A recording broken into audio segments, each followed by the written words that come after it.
Ankle sprains are among the most common injuries to the lower extremity. These are a result of a fall or misstep during ambulation and sporting-related episodes.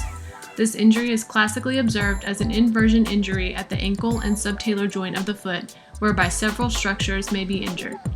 The anterior talo-fibular ligament rupture is seen with a positive anterior drawer sign in the lateral radiographic view, whereby the talus will protrude from the ankle joint. Likewise, an injury to the calcaneal-fibular ligament will result in a positive talar tilt seen between the alignment of the tibial plafond and the talar dome.